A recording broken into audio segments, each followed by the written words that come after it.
It's the first edition of the season of the UTPA Baseball Show. My name's Jonah Goldberg, and this is the one and only head coach of the UTPA Bronx, Mr. Manny Mantrana. Hello, Jonah. Nice to be back for another year of baseball Bronx country. Absolutely. About, 50, 60 games or more hopefully on the schedule, and 4 of them already in the books, despite only one weekend, 2 days worth of play, as you start the season with a couple of doubleheaders, split against both Jackson State and Tennessee Martin. Jackson State, a team that went to the NCAA tournament last year. Tennessee Martin, a good team out of the Ohio Valley Conference. 3 of them one-run games, including 2 of the losses. So really, just as easily as you were 2-2, you could have just easily been 4-0. Definitely, for sure, 3-1, Jonah, and that 4-0. That second game, both pitchers really battled, and you got to give credit to the UT Martin pitcher. He 1-0 game. He really shut us down, but definitely 3-1, and I thought we had opportunities to maybe score some runs, maybe 4-0. You're right.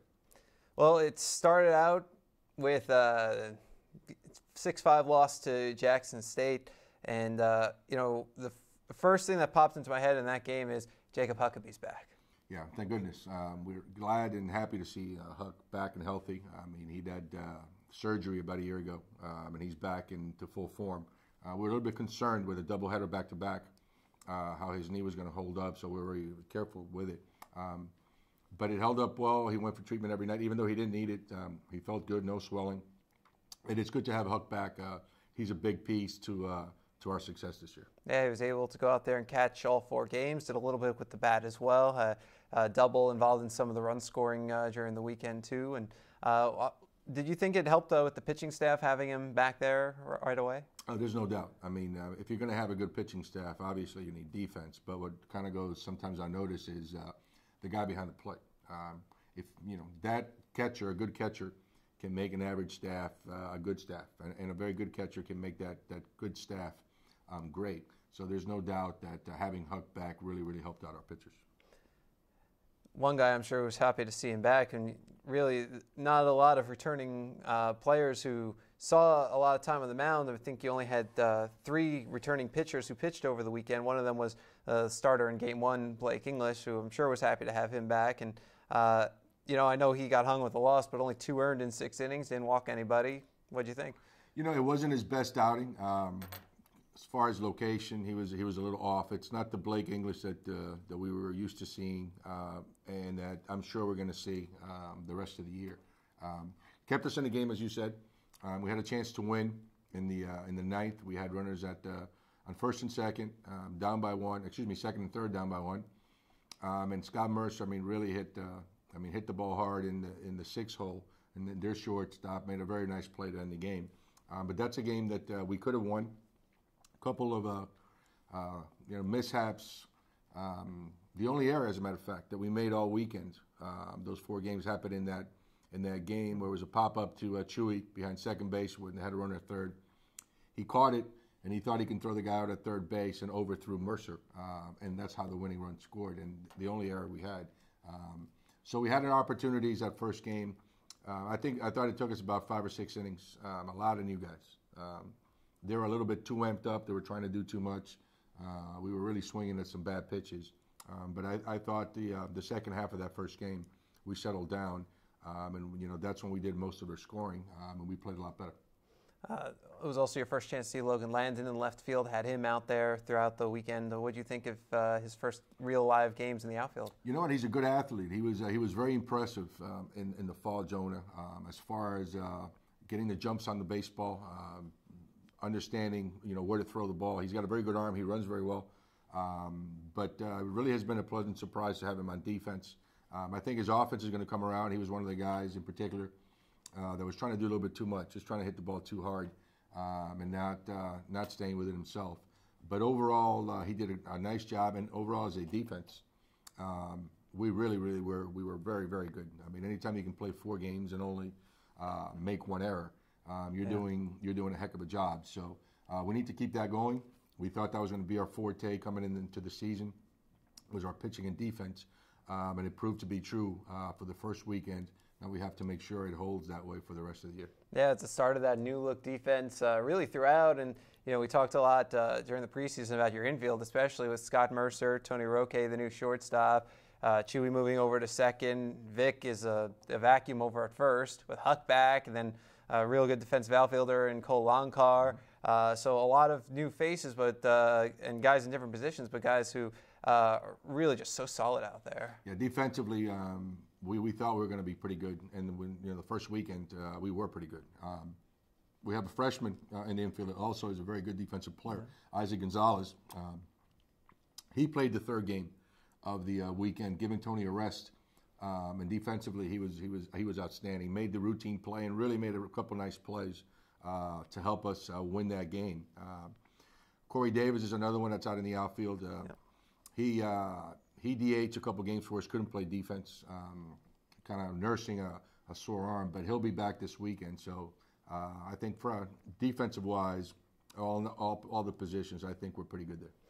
Of course, the best defense you could have is if you don't let them hit the ball, and Ryan Jackson wasn't letting too many guys make contact in Game 2 on Friday. Yeah, I mean he's a freshman, local kid from Nicky Rowe High School. You know what? Impressive during the fall. Continued to be impressive during the spring. We decided, hey, he's a freshman, but he's very mature for his age, Jonah. He really has a good head on his shoulders. I mean, we thought he can handle it. We threw him out there against UT Martin. Pitched 8 solid innings. Didn't walk anybody. 8 strikeouts, and he got beat 1-0. So outstanding performance by Ryan, and we hope that's the first of many, many to come, since he's just a freshman and a local product. So we're excited that he pitched well, and he'll pitch this weekend again. What does he do so well? Is he blowing people away? Is he mixing up his pitches, hitting spots? His 2 biggest attributes, he keeps everything down. I mean, when you see him pitch, everything is at the knees, at the knees, at the knees. And he's able to throw all 3 of his pitches, the fastball, the slider, and the changeup, for strikes. So anytime you're able to keep the ball down and be able to throw any pitch in any count, because your command is pretty good, that's a huge asset. So I think those 2 things, as far as what makes him successful, part of it is keeping the ball down, all 3 pitches for strikes. But you know what? He fields his position really well. He holds runners. He controls the running game really, really well. And he's beginning to understand, as far as pitching, the art of pitching, the craft of pitching. So he's come a long ways, and and it showed. 8 innings, 1 run, 8 strikeouts, no walks. Excellent job by Ryan Jackson.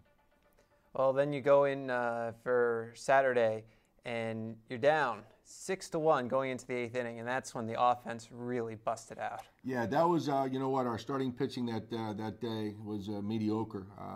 Bullpen came in and really helped us out. Andrew Padron, the entire weekend, both outings, threw the ball really, really well. Freshman Johnny Gonzalez, freshman Justin Quinones, Matt Rigby. But you know what? It showed a lot of character with this group. We're down 6-1, and we're barely hadn't had any offense. I think 2 or 3 hits by that time.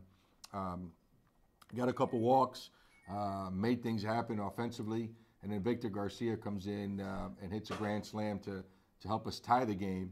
And not only did we come back from a 6-1 to tie it, but we were also able to take the lead, hold it, and eventually win the game. So that was really an entire team effort. Everybody did a little bit of something to help us win that game. It's kind of the big hit for Garcia in what was just an outstanding weekend. He went 7 for 15 this weekend. That's a .467 average. He had a couple of walks and getting plunked a few times. .579 on base. He slugged .867, 3 doubles to go with his homer. Drove in 8, scored 3 times. Wow. He had a tremendous weekend. Kind of reminds me of when Jonah Goldberg used to play. Those were the kind of weekends that the guy used to have. But now, seriously, I mean, when you're able to hit .467, a grand slam, a couple doubles, the entire weekend, Jonah, he really had some tremendous at-bats, quality at-bats, getting good pitches to hit. Once he was getting those pitches to hit, he was really making them count. He was squaring up the ball pretty much the entire weekend. And he's worked really hard. Only a sophomore, but great work ethic, very good defensive first baseman. And I think this is the year where he begins to find himself as a hitter, and he's off to a terrific start. There's a great story in the Monitor by intrepid beat reporter Greg Luca that talks about how you and the coaching staff worked on Garcia's batting stance, and specifically the placement of his load and the angle he had the bat at. What kind of changes have you made with Garcia since he's been here? The biggest change with him, obviously, the mental side of it is a little bit different. I mean, he was a great player in high school. Once you get to Division I, it's a big jump. So with him understanding counts, what pitchers are trying to do, what the pitcher's repertoire is, the mental stuff is really, really important, and he's smart enough to do that. Physically, we've kind of lowered his hands a little bit. We thought the hands were too high, so we lowered the hands, and then we've asked him to kind of get to his launch position from the hands low, which he was, but early on, like towards the middle last year, we started working on it, and he was just not getting there with the bat where he needs to be. Most great hitters are there with about a 45-degree angle. He was getting there with the bat pretty much vertical. So he really worked on that during the fall. And now every time that he gets to his launch position, he's pretty much where he needs to be. So those are the biggest two physical things, was just lowering his hands and making sure when he moves his hands back, that when he gets to that launch position, the bat's at a 45-degree angle. Garcia hit 7 home runs this summer with Medford Rogues playing in one of those wooden bat leagues. And now he gets the friendlier aluminum bat and the walls cut in half. So do you think this could be the start of a power surge for him this year? You know what? With his stroke, he's gonna hit some home runs. Obviously, he's maturing now. He's a sophomore. His body's maturing. He's been in our weightlifting program with Coach Taylor now for a year and a half. And Coach Taylor does a great job with our guys, and you can see him beginning to fill out. And again, it's part of being, growing into your body and then getting them on a good weight training program and conditioning program. But his swing is conducive to lifting the ball. So with the ball, or the fence, as you said, being cut in half, I think we'll be able to see Victor hit some home runs. Edinburg Baseball Stadium renovations with the walls, except for the batter's eye, dropping from 16 feet to 8 feet, brand new walls. We'll talk about all the renovations in a minute when we're done talking about the games from this weekend and getting ready for this homestand. It's going to be it's going to be real exciting to see it here, folks. So you'll want to be out here. So you come from behind, pick up that 8-7 victory, and then you get it was supposed to be 3 hours, I think closer to 5 hours off because there was a marathon game in the middle, and you come back to face host Jackson State one more time, and again, the pitching, outstanding. Parker Gallegos and Andrew Padron didn't allow anything across. Yeah, tough to lose when you don't let the other team score. like you said, Parker Gallegos tremendous for his first outing. He's a junior college transfer. 7 innings, strong innings. I mean, pretty much in control the entire way. Because it was a close game for about 6 innings. It was 1-0. Then we broke it open. I think we scored 4 in the 7th, and then 1 in the 8th and the 9th. But did a tremendous job. Then Andrew came in, really threw a lot of strikes. Again, both outings by Padron were really, really good. And we were able to kind of put some quality at bats together. We were able to string him along. And that's what you need. If you want to score some runs, big innings, 3 or 4 more runs, you got to string those quality at bats together. And we were able to do that. So again, we're led by Victor. Really came up with some clutch hits that game. But everybody else before him and after him kind of strung those quality at bats together that we were able to score 7 runs. And again, when when your pitcher doesn't allow a run and you put up zeros on the board, it's tough to lose. So great job by Parker Gallegos and great job from the bullpen by Andrew Padron. Now you come home Friday, Saturday, Sunday. Friday at 7, Saturday at 6, Sunday at 12 for the Al Ogletree Classic, when you'll be taking on Abilene Christian for, if you can believe this, for the first time in program history, which is amazing for 2 in-state teams, playing baseball since the 50s, if not sooner. I did not know that. Because it's interesting because, Coach Al being here 29 years, he's played everybody, not only in the state, but I think he's played every team in the country.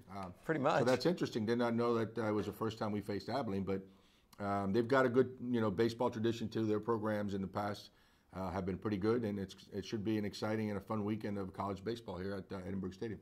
Now, the stadium's going to be a little different for fans who haven't seen it since the last time you had a game here, and that's right. Which was back in May, and the walls. Well, first let's tell you how it happened. October, City of Edinburg donated the stadium to the UT system, which meant UTPA could take control of the stadium. DNF Industries was fantastic. They came in and they took care of the walls for free. They chopped them in half. That huge on the part of DNF Industries because we were going to do that anyway, and that's something that now that money can go into improving the stadium in other ways, improving the program in other ways, and So now 8 feet tall, more like a typical college stadium. Yeah. New paint, new wood, so it looks good.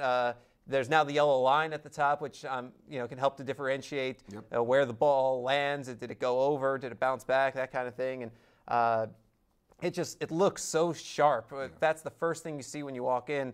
It looks perfect. I love it. It's definitely quite an improvement. There's no doubt about it. And again, thanks to DNF Industries, they came in and really saved us a nice amount of money doing that for us. That was very generous of them. So thank you very much, DNF Industries. But it just adds to the stadium. We were able to paint it. The wall now looks very, very nice with the yellow on it. Plus, it's going to be a little bit more exciting. We've cut it from, like you said, 16 feet down to 8 feet. So more home runs are going to be hit. There's going to be more offense. So it should be exciting for the offense and for the fans when they come to watch us play. I think back to some of the balls that may have gone out from a guy like Alberto Morales in the last 2 years, or Vinny Mejia a couple years ago. But even one guy who may have been affected, who's still here, your volunteer assistant coach, Mike McCarthy. I remember his senior year, he homered on opening day, and then he didn't homer again. And I remember he hit a bunch of wall balls. And I bet you he's standing there now every practice thinking, man. Well, it could have been. Yeah, guys like him, guys like Mejia, Morales, they would pepper that wall. And you're right, now with that being 8 feet instead of 16 feet, that's a huge difference. Those balls would have gone out. And that's just one of the improvements that we've made to the stadium in the short time. As you know, the backstop, it's brand new padding. From dugout to dugout, we installed some safety railings in front of the dugouts with also brand new padding. The playing surface is probably the best that it's been since we've been here. Our physical plant guys, Saeed, has really done a good job with the two guys that are helping us get the field in shape. But a lot of credit that the field, as far as the playing surface, Jonah, goes to Coach Lopez, Coach Hennessy, and Mike McCarthy. They've not only been coaches since October 1st, but every day they've put in anywhere from about 2 to 5 hours there making it happen. So, the facility, obviously a huge improvement. The playing surface, huge improvement. So I think the fans are going to be pleasantly surprised when they come to our games. And it's just the beginning. We've only had the field now for about 5 months. I think the longer that the university has at the stadium, we're able to make some renovations. And we have a lot of things to do, but you can't do everything in one day. So we're taking it slow. But I think with the changes already made, I think they'll like it. I remember the first time I walked in. The first thing I of course noticed was the outfield wall because it's the first thing you see. But then I looked down and I saw the grass. I've never seen it that green. Yeah, it's the best condition, the grass and the infield clay that it's ever been. And again, a lot of that credit. Our coaching staff has done a really good job. I wish I could take credit for it, but I did very little. Well, you hired them. Yeah, that's true. So maybe I do get some credit. But Coach Lopez, Coach Hennessy, and Mike McCarthy have really done a great job. And, we have to thank Saeed from the physical plant. He's really jumped on board. He did a great job with the soccer stadium. Now he's helping us out here in the stadium to get it back together. So, very grateful to those guys and to the people that have helped us make these changes at the stadium, because at the end of the day, our student athletes reap the rewards, and our fans are going to be proud of the stadium that their home team plays in. As part of the renovations, we now have access to the camera wells, which is really exciting. For most broadcasts, we should be able to run 4 camera shoots as opposed to the one we've had in the past. And I say most as a caveat because there are going to be a couple that are going to be tricky, but almost every broadcast will have 4 cameras, and it's going to look fantastic. We're doing everything the right way here at UTPA, and it's a brand new era for athletics here. Going to be a brand new era next year, but right now we're going to leave a great Bronx legacy, right, Coach? No pressure. You know what? Yeah, exactly. I think that the cameras too is huge too. From going from 1 to 4. The fans and the way that the game is seen through the cameras, it's just totally different angles. It's a totally different perspective. There is no doubt that the fans that see how it's going to be televised now and how it's going to be sent out there, it'll be night and day from the way it was last year. See, the part I'm most excited about is the pregame interviews, because now instead of just doing audio only, we're putting you on camera. That's a scary thought. So I'll try to keep up with you, Jonah Goldberg. I'll try to do my best. The Bronx play Abilene Christian Friday at 7, Thursday at 6, and Saturday at 12 here at Edinburg Baseball Stadium. For ticket information, you can visit UTPABronx.com. Gates always open an hour before game time, and you can just get your tickets right at the box office and come on out and support the Bronx. And then, of course, if you're not in driving distance or walking distance, then make sure you tune in. UTPABronx.com will have links up to the broadcast so you can watch it from afar and just see how beautiful the stadium looks and, of course, watch some Bronx baseball. He's Manny Mantrana. He's the head coach of the UTPA baseball team. My name's Jonah Goldberg. We'll be back with you next week. This is the Bronx Baseball Show.